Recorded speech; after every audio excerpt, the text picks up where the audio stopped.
I am so grateful that you have returned for more prompts for purpose and perseverance. Here is prompt 18.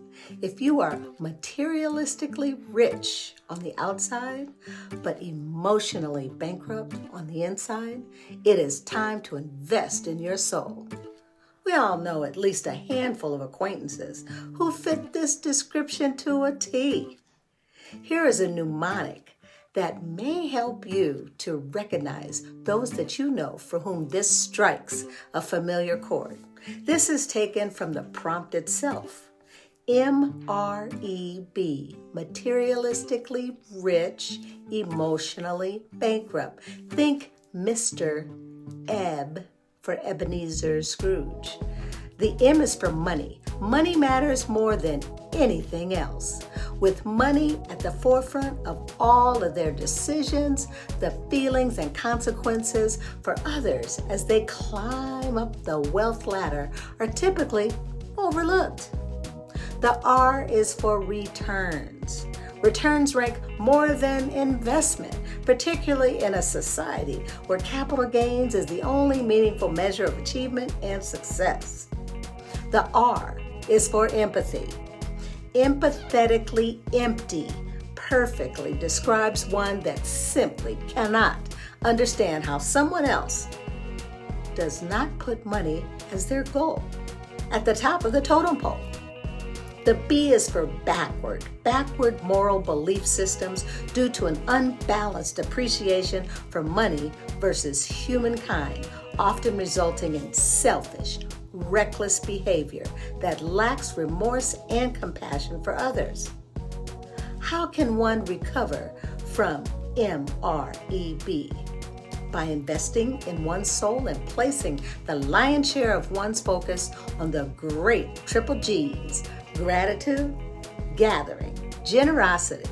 Please don't misunderstand the intent of this discussion, as I realize that the attainment of wealth has its place in our lives. However, as much as we aspire to have our riches recognized by our assets, we should also aspire to be rich in heart, human kindness, health, and well-being. The fastest way to get there is by always experiencing gratitude within and outwardly demonstrating your gratitude for others.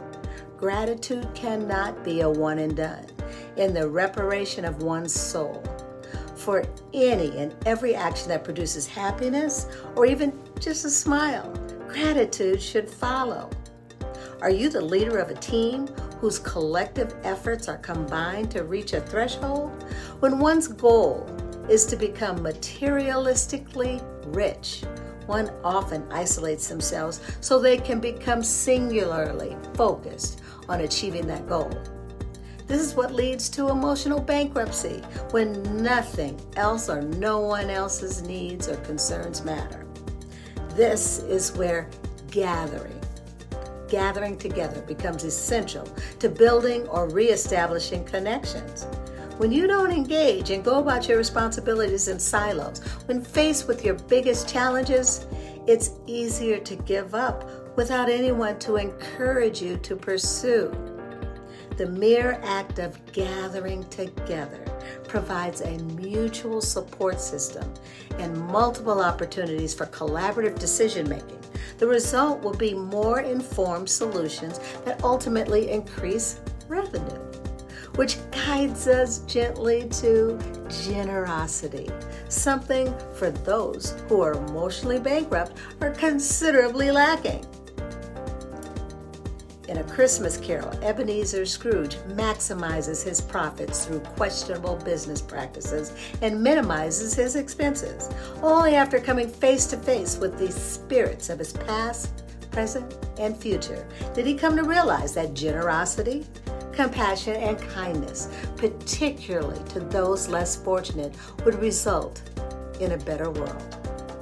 Gratitude, gathering, and generosity, the 3 G's, are the essential soul-enriching ingredients to accomplish this. So join me next time as we experience how mastery pumps your passion from Prompts for Purpose and Perseverance. Gratefully yours. Until next time.